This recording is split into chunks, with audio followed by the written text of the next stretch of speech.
Hello from the Budapest Ring Road, dear road trip lovers, and let's discover today one of the newest expressway of Hungary, the M4, while driving from the country's capital Budapest to the important town of Szolnok, about 100 kilometers to the east. We start on the M0, the ring road of Budapest. Budapest is the capital and most populous city in Hungary, with about 1.75 million people living in the city and 3.3 million in the metropolitan area. It's about one third of country's population. It is strategically placed in the middle of the Carpathian Basin on the Danube River that divides the city into its two main parts, Buda, west of the river, and Pest on the east. Buda is built on higher river terraces and hills, while the larger Pest is occupying the lower terrain that gradually increases in altitude from the Danube. The city has a long history. The Celts built the first settlement here, transformed into the Roman town of Aquincum. The Hungarians came in the area in the late 9th century. During the late Middle Ages, it became a center of Renaissance humanist culture. After about 150 years of Ottoman rule, the region entered a period of prosperity after the reconquest of Buda in 1686, becoming a big city after the unification of Budapest and Óbuda in 1873. The central part of Budapest is classified as a UNESCO World Heritage and has several monuments of classical architecture, including the Parliament and the Buda Castle. The city has around 80 geothermal springs, the largest thermal water cave system, the second largest synagogue, and third largest parliament building in the world. So it is really a city of superlatives. There are a lot of things to see and do here, and one can easily spend 1 week in the city without getting bored. Budapest is well known for its well-kept pre-war cityscape with a great variety of streets and landmarks of classical architecture. There are also many spa centers in the city, many museums and beautiful parks, and even a ski slope on the Buda Hills. These aspects, like the very dynamic nightlife, makes Budapest one of the most important tourist destinations in Central Europe, with about 12 million visitors per year. I personally visited the city a few times, but the last time dates back from 2009, so I plan to revisit it when it will be possible. From Budapest, we are discovering the region east of the city while driving on the M4 expressway to Szolnok. The M4 will, when completed, connect Budapest to the Romanian border near Oradea. The last sections between Budapest and Szolnok were built or extended from half profile to full profile during the last years. It was a very nice drive on a new road with free-flowing traffic, and now let's enjoy it with some music, and I'll be back near Szolnok to say a few words about this important town. Until then, just sit back, relax, and enjoy the drive.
like a bird on a tree.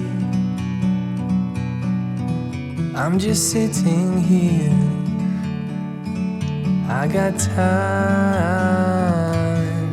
it's clear to see. From up here, the world seems small. We can sit together,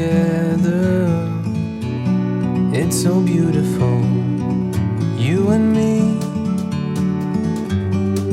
We meant to be in the great outdoors, forever free.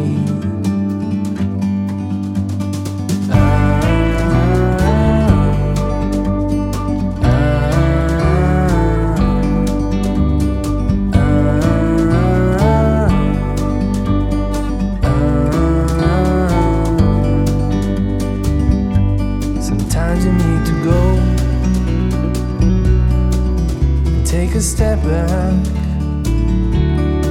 to see the truth around you. From a distance you can tell.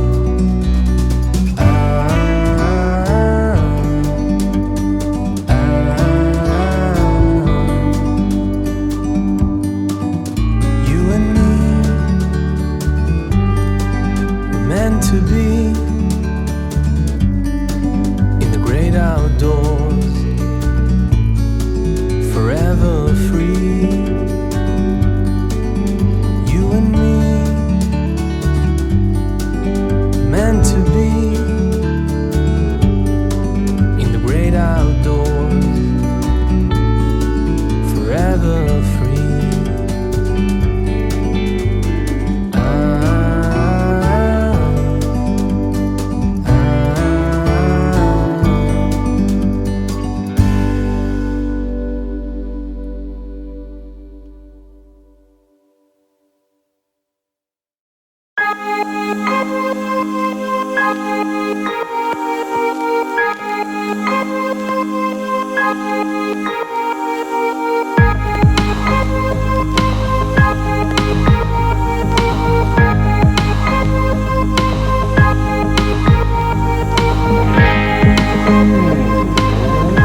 take it real slow. You know we got what you need, baby, so take it, move along. I said we got what you need, honey, come and groove along. Come on. Rolling on the highway, you know.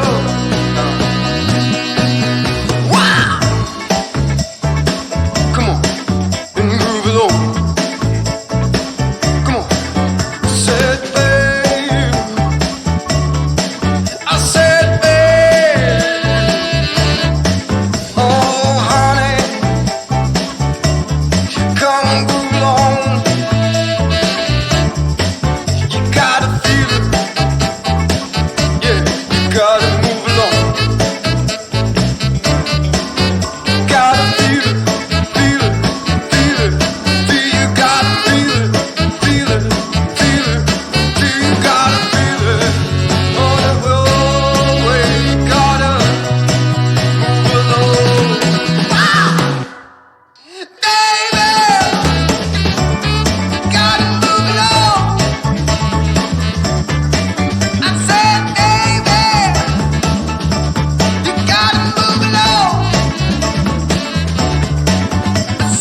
So once again, hope you enjoy the drive on the M4 expressway. And now as we are driving on the bypass of Szolnok, let's say a few words about this important town in this part of Hungary. Well, it's the county seat of Szolnok County, and the town has a population of about 70,000 inhabitants and being located on the Tisa River. It is an old settlement, first mentioned in 1075. Under the rule of the Arpa dynasty, Szolnok was a market town and developed a lot during the following centuries, profiting from its location on the Tisa River. The town was totally destroyed during the Mongol invasion in 1241, being repopulated afterwards and starting to develop again, as it was an important border castle during the 16th century. Despite the castle being improved, it was conquered by the Ottomans in 1552. The Ottoman occupation lasted about 130 years until 1685. The Turks built here a bridge over Tisa in 1563. After the Habsburg occupied Szolnok once again in 1685, the castle was destroyed during the next years. Szolnok started to prosper again during the second half of the 18th century. The railway to Pest was built in 1847. After the Second World War, there was a lot of fighting in the town, and in 1919, immediately after the war between the Romanian and the Hungarians, during the Second World War, Szolnok was bombed 12 times by the Anglo-American Air Force, causing serious damage to the buildings and the population. After the war, during the communist rule, it recovered and the population grew, reaching over 78,000 inhabitants in 1990. After a difficult transition to a free market economy during the 1990s, the town started to prosper again during the last years, with many investitions being done here. Also, the M4 expressway to Budapest was finished, the one we drove on, improving a lot the transport times of goods and people. There are some interesting tourist sites in Szolnok, like the thermal baths, the beer museum and the manufacture, the museum of Hungarian aviation, or the synagogue, making the town a nice stopover here in the region. So hope you enjoy the drive from Budapest to Szolnok on the M4 motorway. And now I'll finish filming here on the bypass of Szolnok on the M4. Stay tuned for more road trip videos from our road trips around the world. Bye bye, until the next time.